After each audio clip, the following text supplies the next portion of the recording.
Hello दोस्तों, स्वागत है आपका अपने यूट्यूब चैनल आउटलाइन क्लासेस पर। मैं राजेश गोला एक बार फिर आपकी सेवा में हाजिर हूँ। तो दोस्तों, जैसे कि हमारी हिंदी की क्लास चल रही है और हिंदी में हमने क्रिया तक पढ़ चुके हैं पूरा। लास्ट क्लास में जो क्रिया हमने समाप्त की थी, अब जो हम शुरू करने वाले हैं कारक, जो कि एक मेन इंपॉर्टेंट टॉपिक है ना, जो हर किसी एग्जाम में मोस्टली पूछा जाता है।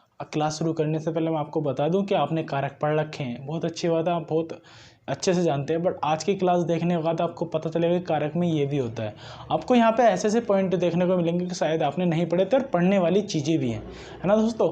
मैं आपको अपना वो नहीं दे रहा हूँ परिचय, बट मैं आपको ये बताना चाह रहा हूँ कि आप 10 मिनट इसको देखिए, आपको खुद पता चल जाएगी कारक एक चीज़ क्या होती है या किसको कहते हैं या कौन कौन से हमें पॉइंट इसमें को पढ़ने को मिलते हैं। आपने सारे वाक्य पढ़े हैं, बट एक मैं अभी आपको एग्जाम्पल दे देता हूँ। आपसे बोला कि मोहन को सांप से डर लगता है। मोहन को सांप से डर लगता है, ये कौन से कारक में होगा मुझे बताओ। एक मैंने बोला मोहन को श्याम से घृणा है, मोहन को श्याम से ईर्ष्या है। अब ये कौन कौन से कारक में होंगे? दोनों अलग अलग कारक हैं। मोहन को श्याम से घृणा है, मोहन को श्याम से ईर्ष्या है। तो दोस्तों ये अलग अलग होते हैं दोनों वाक्य, एक दूसरे कारक में, एक दूसरे कारक में। क्यों होते हैं ये मैं आपको क्लास में बताऊंगा, इसलिए बनी रहेगा लास्ट तक। क्लास में आपका स्वागत है। शुरू करने वाले कारक, जिसने सब्सक्राइब नहीं किया है वो प्लीज़ सब्सक्राइब कर लीजिए। डेली मेरी क्लास चलती है, इसकी मैथ भी शुरू होने वाली है, शुरू हो गई है सुबह। दोस्तों बिना टाइम वेस्ट के आपका शुरू करते हैं। क्लास शुरू करने से पहले एक बार हम जो देश के वीर जवान हैं उनके लिए एक बार दिल से सैल्यूट, दिल से सलाम, जय हिंद जय भारत, जिनकी वजह से आप क्लास देख पा रहे हो, मैं क्लास ले पा रहा हूँ, है ना। तो शुरू करते हैं क्लास। दोस्तों मैंने ये कुछ लिख दिया है पहले ही ऑलरेडी। इसका क्या है कि मैं ये तो आपका लिखो, ये सामान्य हिंदी कारक, ठीक है। सामान्य हिंदी का जो भी ये इंपॉर्टेंट होने वाली है, जिसमें भी हिंदी आती है ना उसके लिए इंपॉर्टेंट होने वाली है। और दोस्तों इसमें हमारा टॉपिक है कारक वाला, है ना। क्लास है 25-24 क्लास हो चुकी हैं इसकी। तो दोस्तों जैसे कि कारक में मैंने परिभाषा लिख रखी है, वाक्य में आए हुए पदों को जोड़ने के लिए प्रयोग होने वाले योजक शब्दों को कारक कहा जाता है। अर्थात कारक का जो सामान्य अर्थ होता है ना, वो होता है काम करने वाला, है ना। काम करने वाला कारक का सामान्य अर्थ होता है। वैसे अगर हम बात करें व्याकरणिक रूप से, तो इसका अर्थ होता है जो वाक्य में पद आए होते हैं ना उनको जोड़ने का काम करता है। जैसे अभी मैंने आपको पीछे उदाहरण दिया था, राम श्याम को मारता है, ऐसे बोल दो, राम श्याम को मारता है। तो राम श्याम को मारता है, राम और श्याम का जो संबंध दिखा रहा है वो को दिखा रहा है। तो को जो होगा ना वो कारक होगा, है ना। और वो कौन सा होगा वो हम यहाँ पे पढ़ने वाले हैं। इसलिए बोल सकते हैं इसकी व्याकरणिक परिभाषा जो होगी कि वाक्य में आए हुए पदों का मतलब होता है जो शब्द आते हैं। जैसे राम श्याम, राम घर जाता है, राम एक पद हो गया, घर एक पद हो गया, जाता है एक पद हो गया और है एक पद हो गया, 4 पद हो गए। ठीक है, मैं आपको लिख दूँ पद किसको कहते हैं। राम घर जाता है, तो इसमें कितने पद है? 4। एक तो ये वाला पद हो गया, एक पद ये हो गया, एक पद ये हो गया, एक पद ये हो गया, है ना। तो इनको कहते हैं पद। अब इसको जो जोड़ेंगे, राम घर को जाता है, को जो आ जाएगा तो ये कारक हो जाएगा, है ना। तो शुरू करते हैं। पहले कारक की परिभाषा आपको लिख लेनी है। वाक्य में आए हुए पदों को जोड़ने के लिए प्रयोग होने वाले योजक शब्दों को कारक कहा जाता है। अर्थात कारक का सामान्य अर्थ काम करने वाला होता है। अगर मैं बात करूं कारक होते कितने, पहले बात तो आपको पॉइंट यही मैंने बता दिया, ये शायद नहीं पढ़ा होगा आपने। कारक जो होते हैं ना मूल भाषा में 6 प्रकार के होते हैं। कितने प्रकार के होते हैं? 6 प्रकार के। तो क्यों होते हैं मैं बताऊंगा। अगर आपसे क्वेश्चन आता है मूल भाषा का मेरा मतलब है संस्कृत से। संस्कृत में कितने होते हैं? 6। और हिंदी में कितने होते हैं? 8। क्यों होते हैं? क्योंकि संस्कृत में जो है ना संबंध कारक और संबोधन कारक को नहीं माना जाता। क्यों नहीं माना जाता? मुझे एक चीज बताओ, आपने हाई स्कूल में एक श्लोक आता है, एतवाल का सम चलान कठिन दूरी करवावम। इस तरीके के बहुत सारे श्लोक आते हैं, लेकिन इन श्लोकों में या इन संस्कृत के जो हमारे भाषा होती है इसमें कभी को देखी विभक्ति आपने लगी हुई है? काकी के देखें, राम का भाई नहीं, राम घर को जाता है तो राम गच्छामि ऐसा करके बोलते हैं ना कुछ, तो इसमें को विभक्ति कुछ नहीं आती, ना ही जो आता है जो संबोधन कारक जो आता है ना ही इसका प्रयोग होता। तो इसलिए मूल भाषा का मतलब होता है संस्कृत, और मूल भाषा में आपके कारक होते हैं 6। अगर बात करें हिंदी की तो हिंदी में होते 8, क्योंकि इन 2 को हिंदी में भी गिन लिया जाता है। इसी प्रकार मैंने लिखा है मूल भाषा में कारकों की संख्या 6 मानी जाती है, क्योंकि मूल भाषा में संबंध कारक और तुम्हारे की संबोधन कारक को नहीं गिना जाता, मतलब नहीं माना जाता है। संस्कृत में, हिंदी में माना जाता है ना। तो बात करते हैं आगे, कारकों की संख्या कितनी मानी जाती है हिंदी में? 8। अगर दोस्तों एक इसी के साथ हमने क्या पढ़ते हैं, विभक्ति नाम की चीज़ पढ़ते हैं, है ना। विभक्ति क्या होती है अब ये भी बता दो दोस्तों। कारकों की जो कारक चिन्हों की जो पहचान कराने वाले जो पद होते हैं, है ना, जो हम लिख सकते हैं इसको कारकों की लिख सकते हैं, कारकों की पहचान कराने वाले पदों को कारक विभक्ति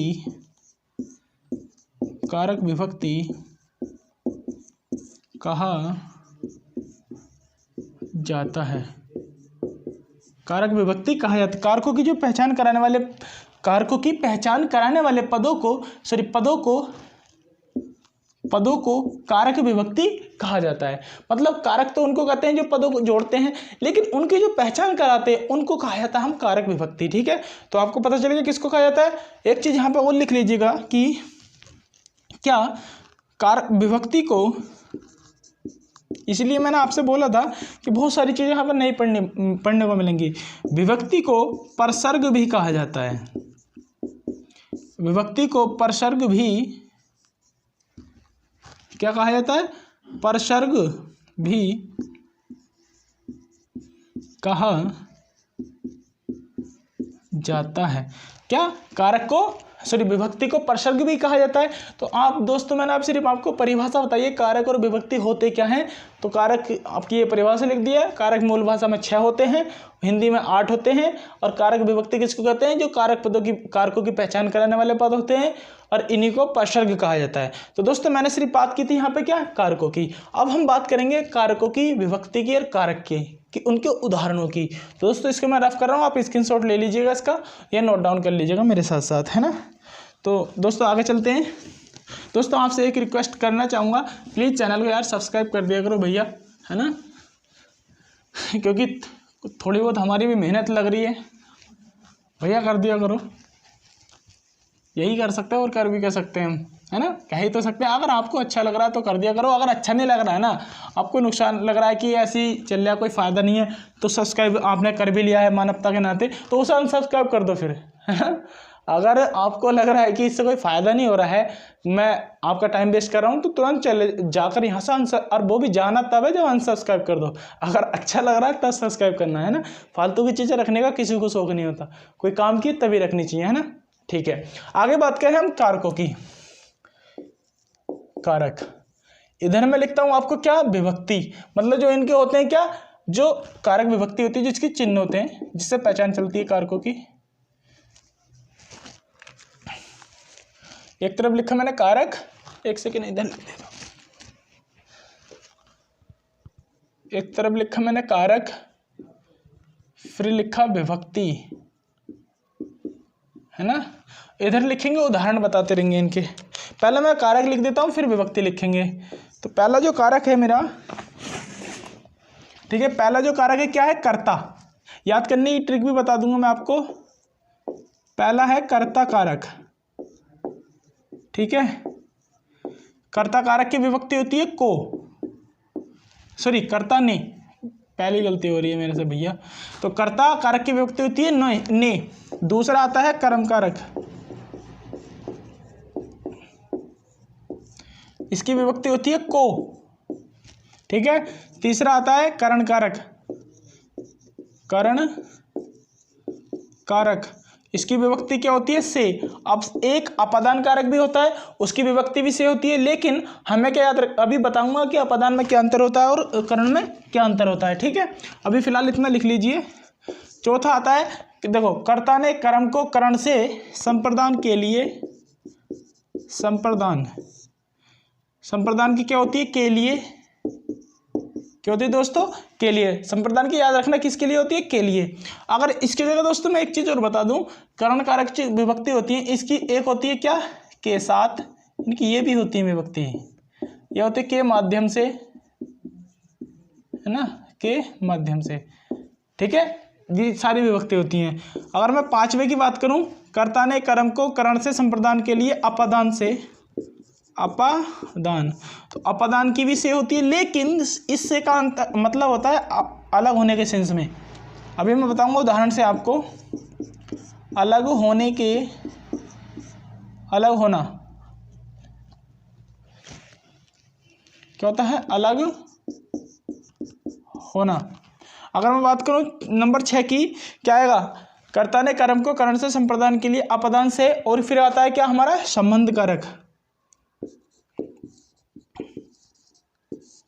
संबंध कारक मैंने यहाँ पे नहीं लिखे हैं, मैं सब क्या आपको कारक लगा ही देना है। संबंध की क्या होती है? का, की, के, रा, री, रे। अगर मैं बात करूं 7वें की, तो क्या होता है? फिर होता है आपका अधिकरण कारक। अधिकरण कारक। अधिकरण कारक का क्या मतलब होता है? में, पर, नीचे, ऊपर, ठीक। अब आपको लिखना लास्ट होता है हमारा संबोधन कारक, है ना? क्या होता है दोस्तों? संबोधन कारक। इसमें कौन से होते हैं? हा, है, ही, है, ही, है, ही, हे, ओहो, ओहो, आहा, है ना? आहा, वाह, वाह मेरे शेर, वाह, ऐसे जो करते हैं ना वो से वाह।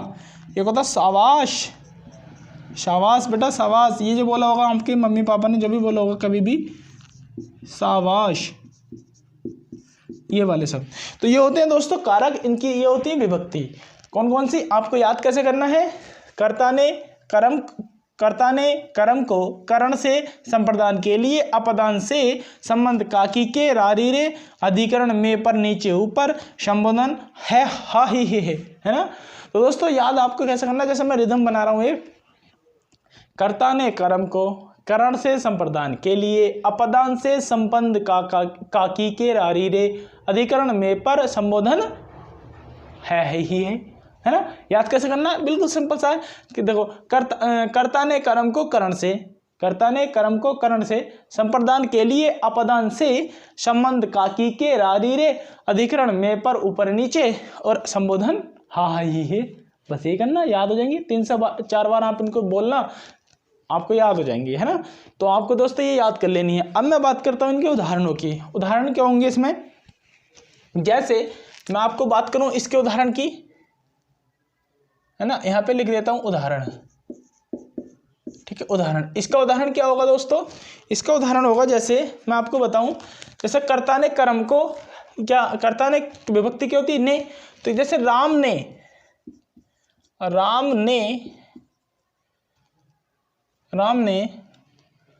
आम दिया, है ना? राम ने आम दिया, इस तरीके से भी आ सकता है, राम ने आम दिया। तो ये जो होगी, ये कौन सी विभक्ति होगी? कर्ता कारक की विभक्ति। या दोस्तों एक ऐसे भी आ सकता है, या दूसरा मैं यहाँ पे लिख रहा हूँ, जगह थोड़ी कम है, सामने को लिख रहा हूँ। दूसरा, राम ने मोहन को कार दी। अब दोस्तों आप कहोगे सर इसमें तो कोई विभक्ति आ गई कर्म कारक की। नहीं, कर्म कारक की विभक्ति आई है। अगर वो ऐसा उदाहरण देगा ना, तो आपको फिर वो अंडरलाइन करके देगा। किस तरीके से? ऐसे करके पूछेगा, या फिर को पे करेगा अंडरलाइन, या फिर ने पे करेगा। तो आपसे पूछेगा निम्नलिखित रेखांकित पद है, किस मतलब पद किसकी विभक्ति है? तो आपको बतानी है। अगर इस पे होगी तो ये किसकी है? कर्ता कारक की विभक्ति है। अगर को पे वो अंडरलाइन करके देगा तो कर्म कारक की विभक्ति है। अगर वो अंडरलाइन नहीं करके देता है तो आपको सिंगल उदाहरण देगा, सिंगल विभक्ति का, कि ने, राम ने आम दिया। तो ने विभक्ति किसकी? कर्ता की। ठीक है, क्लियर है यहाँ तक? अब आगे बात करते हैं कर्म कारक। अब आपको क्या हो जाएगा? इसकी कर्म कारक का उदाहरण मैं लिख के बता रहा हूं। कमल श्याम को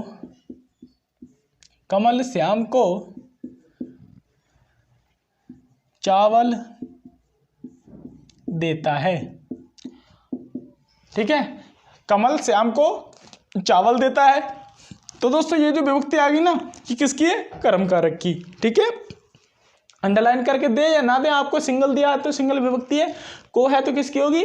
कर्म कारक की। 2 एग्जाम्पल क्लियर हुए आपके। अगर हम बात करूं तीसरा, करण कारक। करण कारक मैंने यहाँ पे विभक्ति लिख रखी है, से, के साथ या के माध्यम। ये क्या होता है, जैसे राम के साथ मोहन रहता है, राम के साथ मोहन रहता है। मैं उदाहरण लिख रहा हूं यहाँ पे, क्या हो जाएगा, जैसे पहला उदाहरण, राम के साथ, है ना, राम के साथ मोहन रहता है। एक तो उदाहरण ये आ गया। अब देखो ये आ गया के साथ हमेशा एक साथ लेना है अगर करण कारक का है तो, है ना। क्या है, करण कारक है, के साथ आ गया। दूसरा उदाहरण क्या होगा इसका, मैं दूसरा यहीं पे लिख रहा हूं इसका, यहाँ पे क्या, कि मोहन कार से जाता है, मोहन कार से जाता है। दोस्तों क्या होगा, मैंने लिखा मोहन कार से जाता है तो आपको यहाँ पे साफ सी दिखाई दे रही है विभक्ति से। क्लियर है यहाँ तक। अगर आपको आ जाए के साथ मोहन रहता है, मतलब राम के साथ मोहन रहता है तो के साथ आ गया, ये विभक्ति आ गई, तब भी हमारा करण कारक है। अगर मैंने लिखा है अगली विभक्ति के माध्यम से मतलब होता है कि जैसे कि किसी माध्यम से जाना, राम बस के माध्यम से कानपुर जाता है तो के माध्यम से आ गया, तो आपको क्या लगाना है, करण कारक। तीनों एग्जाम्पल ध्यान रखना बहुत जरूरी है। आगे बात करते हैं संप्रदान के लिए। तो संप्रदान के लिए क्या मतलब होता है, जैसे राम के लिए श्याम घर जाता है,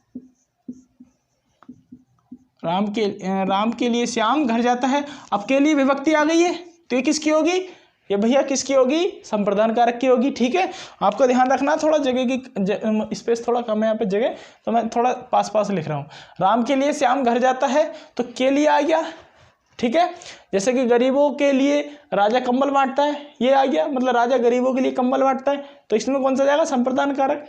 अगर मैं बात करूं अपादान कारक की, तो अपादान का मतलब होता है अलग होने के सेंस में, है ना, अलग होने के सेंस में। जैसे पेड़ से पत्ता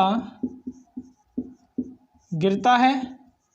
अब दोस्तों जब पेड़ से पत्ता गिरा तो ये अलग हो गया बिल्कुल, मतलब मैंने बोला पेड़ से पत्ता गिरा, ये पेड़ है, ये मैंने पत्ता गिरा दिया नीचे, ये पेड़ है। मान सपोज करो मेरी बाहू जो है ये पेड़ है, इस पर पत्ते लगे हुए हैं, ये शाखा है, मैंने ये पत्ता गिरा दिया नीचे को, तो ये अलग हो गया, जुड़ा तो नहीं रहा, तो ये क्या होगा, अपदान कारक। अपदान का मतलब ही होता है अलग होना, है ना। अगर मैं बात करूं आगे, इसी के साथ एक उदाहरण, मतलब आपको कंफ्यूज करने के लिए एक उदाहरण देते हैं, वो कौन सा देते हैं, जैसे हिमालय से गंगा निकलती है, हिमालय से गंगा निकलती है, हिमालय से गंगा निकलती है, ये लिखा। तो दोस्तों ये क्या है, हिमालय से गंगा निकलती है। अब दोस्तों आप सोचोगे सर हिमालय से गंगा निकलती है तो इसका मतलब गंगा अलग कैसे हो रही है। दोस्तों भले ही गंगा अलग नहीं हो रही है, बट जो पानी वहां से निकला है ना वो अलग हो जाता है उससे। सपोज करो वही पानी थोड़े ना नया पानी आ रहा है, जो पानी पहले निकला वो तो निकल गया, आगे निकल गया, नालों में पहुंच गया, नदियों में पहुंच गया, बट और पानी आ रहा है ना, बट जो पानी निकला था पहले वो तो अलग हो गया ना। तो इसलिए याद रखना, गंगा हिमालय से गंगा निकलती, ये जो है हमारे यूपी एएसआई में और यूपी एसआई में दोनों में क्वेश्चन आ चुका है, गंगा हिमालय से गंगा निकलती है। क्या लगा हुआ है यहाँ पे, अपादान कारक। अब मैं बात करूँ संबंध कारक की, तो संबंध कारक क्या होता है, संबंध कारक होता है दोस्तों काकी के, इसमें आपको संबंध दिखाते हैं। जैसे राम का भाई श्याम है, राम का भाई श्याम है, देखो ये का विभक्ति आ गई। या ऐसे लिख सकते हैं मेरा भाई मोहन है, मेरा भाई मोहन है, ये भी हो सकता है मेरा भाई मोहन है। देखो यहाँ पर रा विभक्ति आ गई, यहाँ पे का विभक्ति आ गई, आ गया ना, आ गया, देखो ये है ना। राम के पिताजी सोहन है, ऐसे भी आ सकता है। तो दोस्तों ये जो है कारक विभक्ति से आपको पहचान चल जाएगी। अगर एक वाक्य में दो विभक्ति देंगे ना तो उसके नीचे अंडरलाइन करके देंगे, आपको अंडरलाइन वाली बतानी है कौन सी विभक्ति है। ठीक है, यहाँ तक क्लियर है। आगे बात करते हैं, अब आते हैं अधिकरण कारक में। तो अधिकरण कारक कौन से होते हैं, अधिकरण का मतलब होता है दोस्तों अधिकार होना। जैसे पहला मेज पर किताब रखी है, मेज पर किताब रखी है तो ये पर आ गया। या ऐसा भी आ सकता है दूसरा उदाहरण, क्या कि क्या घर छत के ऊपर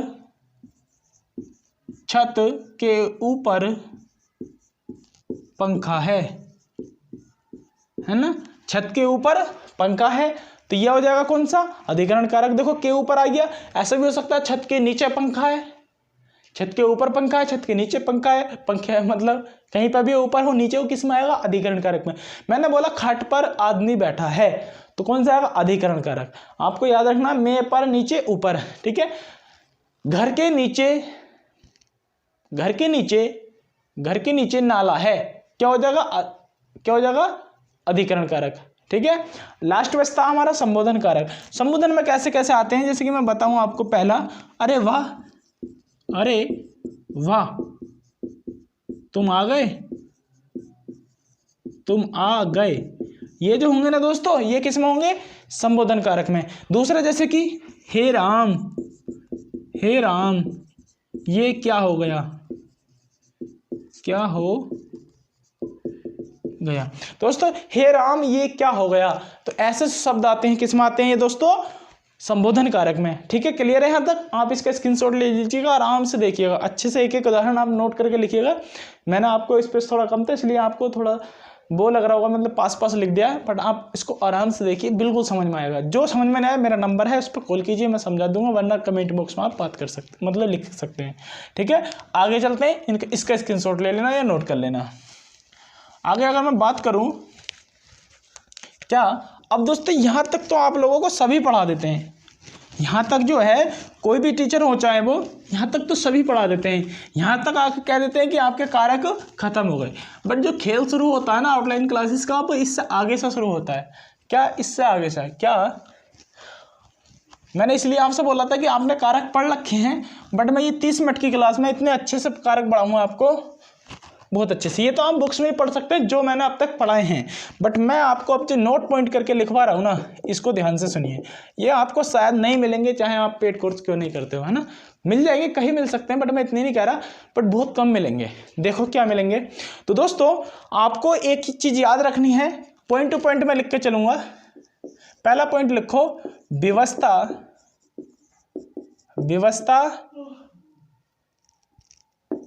या व्याकुलता वाले वाक्य हमेशा, व्यवस्था या व्याकुलता वाले वाक्य हमेशा किस में आते हैं बताओ, हमेशा आते हैं हमारे करण कारक में, हमेशा करण कारक में आते हैं, हमेशा करण कारक में आते हैं। कौन से व्यवस्था या व्याकुलता वाले जो वाक्य होते हैं हमेशा करण कारक में आते हैं। जैसे राम अपनी बीमारी से परेशान है, राम बुखार से पीड़ित है, राम गरीबी से विवश है, राम अपनी गरीबी से विवश है, श्याम अपने पेट के दर्द से व्याकुल है। ये शब्द किस में आते हैं, सब करण कारक में, ठीक है। मैं उदाहरण नहीं लिख रहा हूँ, सिर्फ पॉइंट लिख के बता रहा हूँ, आप इसके उदाहरण लिख सकते हैं आराम से, ठीक है। थोड़ा मैं जल्दी कराने की सोच रहा हूँ कि आपको कम टाइम में ज़्यादा मिल जाए, है ना, इसलिए करता हूँ। अगर मैं दूसरे पॉइंट की बात करूँ तो दूसरा पॉइंट है दोस्तों, रुचि या पसंद को विभक्त करने वाले जो वाक्य होते हैं वो किस में आते हैं, संप्रदान कारक में। रुचि या पसंद को विभक्त करने वाले वाक्य हमेशा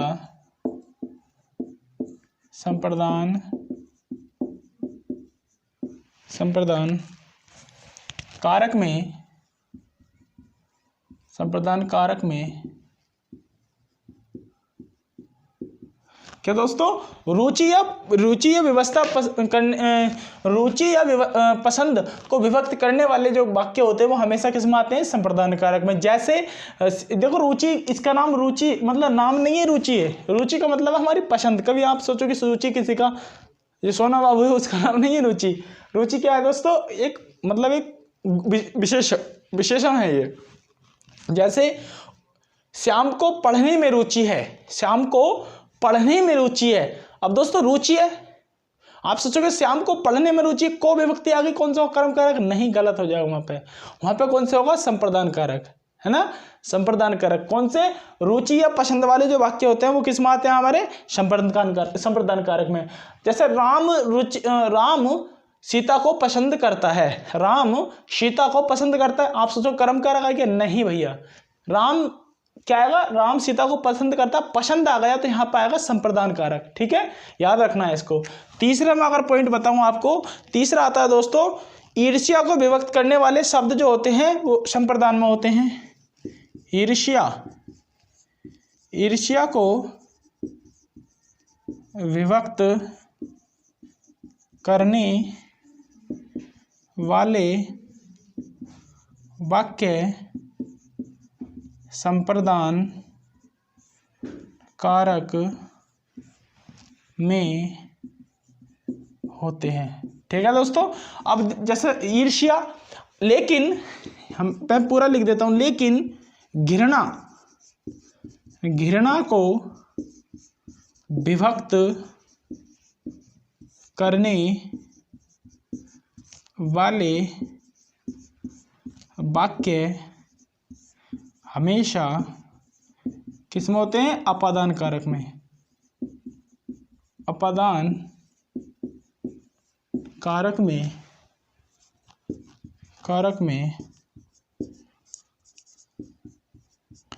अब दोस्तों मैंने दो वाक्य आपको लिखे हैं, क्या, ईर्ष्या को विभक्त करने वाले वाक्य संप्रदान में होते हैं, लेकिन घृणा को विभक्त करने वाले वाक्य हमेशा अपादान कारक में होते हैं। मैं आपको बताऊं ईर्ष्या और घृणा में अंतर क्या होता है। दोस्तों ईर्ष्या के साथ आप रह सकते हो, घृणा के साथ आप नहीं रह सकते। मैं राम से ईर्ष्या करता हूं तो मैं रह सकता हूं, उसके साथ बैठा हूं फिर भी मैं ईर्ष्या करता हूं, फिर भी मैं उसके साथ बैठा हूं, मतलब ईर्ष्या के साथ तुम रह सकते हो, लेकिन जिससे हम घृणा करते हैं ना उसके साथ नहीं। घृणा में आती है गंदगी। क्या आप कभी गंदगी के साथ रह सकते हो, या आपके कमरे में कोई गंदगी है, कोई गंदी चीज पड़ी है ना, कोई गंदी चीज पड़ी है बहुत ज्यादा, तो आप वहां नहीं रहोगे, वहां से भाग जाओगे। कहने का मेरा मतलब है कि गंदगी के साथ हम घृणा के साथ नहीं रह सकते, ईर्ष्या के साथ रह सकते। तुम बहुत से ऐसे लोग होते हैं जो क्लास पे एक ही मेज पे बैठते हैं, एक दूसरे से ईर्ष्या रखते हैं अपने अंदर, बट वो साथ तो रह सकते हैं ना। अगर सपोज करो एक किसी बच्चा है, कोई गंदा, बहुत ज्यादा गंदा बच्चा है जिसका मुंह पे गंदगी है या कुछ भी है, जिस तरीके से समझ सकते हो आप, वो है तो आप उससे दूर हटने की कोशिश करोगे, ना कि उसके पास। और हमने जो पढ़ा है वो क्या होता है कि अपादान कारक का मतलब होता है क्या, कि जो अलग होने के सेंस में हो। तो दोस्तों हमेशा गंदगी से, घृणा से हम अलग रहना चाहते हैं। क्या आप कोई जानवर मरा पड़ा है वहां पे, है ना, कोई जानवर मरा पड़ा है, उससे आप घृणा करते हो, ना कि ईर्ष्या, तो आप किस जानवर के पास रह सकते हो, नहीं रह सकते, हम वहां से भाग जाएंगे, अलग रहना पसंद करेंगे।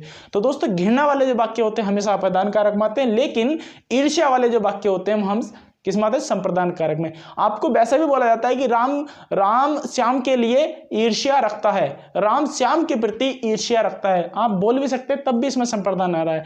लेकिन घृणा वाले वाक्यों में हमेशा अपादान कारक आएगा। क्यों, मैंने आपको उदाहरण बता दिया है कि गंदगी के साथ या घृणा के साथ हम नहीं रह सकते। आपको कोई दुश्मन है, आप जैसे सपोज करो आप जिस खाट पे बैठे हो वहां पे कोई डोगी वगैरह है, कुछ मतलब पोटी वगैरह कर दे, वो उसको कहते हैं घृणा करते हो उससे, तो आप वहां पे बैठ जाओगे, नहीं बैठोगे दोस्तों, वहां से आप भाग जाओगे, अलग हो जाओगे तुरंत। इसलिए ये वाले जो वाक्य होते हैं ना घृणा वाले, हमेशा अपादान कारक में आते हैं। और जो ईर्ष्या वाले होते हैं, आप अपने भाई से ईर्ष्या करते हो बहुत सारी, बट आप एक थाली में खा भी सकते हो, आपको पता भी नहीं चलेगा दूसरे को कि आप उससे ईर्ष्या कर रहे हो। ईर्ष्या के साथ तुम रह सकते हो, गंदगी के साथ आप नहीं रह सकते, घृणा के साथ आप नहीं रह सकते। इसलिए मैंने बोला था कि बहुत सारे पॉइंट ऐसे हैं कि आप इनको आपने नहीं पढ़े होंगे। अगर वाक्य आ जाता है ना, राम श्याम से घृणा करता है, तो आप हमेशा अपादान लगाओगे। राम श्याम से ईर्ष्या करता है, सेम वाक्य है, सेम विभक्ति है, यहां पे संप्रदान कारक आएगा, ठीक है। उस स्थान पर बहुत गंदगी है, इसलिए राम उस स्थान से घृणा करता है, हमेशा अपादान कारक आएगा। घृणा के सेंस में अपादान आएगा, ईर्ष्या के सेंस में संप्रदान आएगा, ठीक है। एक तो ये 4 पॉइंट क्लियर हो गए। अगर मैं दोस्तों एक चीज और बताऊं आपको, लास्ट पॉइंट एक रहना है, क्या लास्ट पॉइंट मैं लिख रहा हूं, इसको ध्यान देना, जो अध्ययन करने के अर्थ में होते हैं, अध्ययन या शिक्षा ग्रहण करके बाहर जाना बाहर जाने वाले वाक्य भी अपादान कारक में आते हैं। तो दोस्तों आपको मैंने क्या बोला, अध्ययन या शिक्षा ग्रहण करके बाहर जाने वाले वाक्य भी किस में आते हैं दोस्तों, अपादान कारक में आते हैं। क्यों? राम ने स्कूल से शिक्षा पाकर विदेश चला गया। दोस्तों जब हमारा मतलब होता है शिक्षा पाली तो विदेश जाना, मतलब आप शिक्षा पाकर बैठ जाओगे, कोई मेडिकल कॉलेज आप डिग्री पा रहे हो तो डिग्री करने के बाद उस कॉलेज में रुकोगे, नहीं रुकोगे, आप उससे बाहर चले जाओगे। इसीलिए ये किस में आते हैं, अपादान कारक में आते हैं।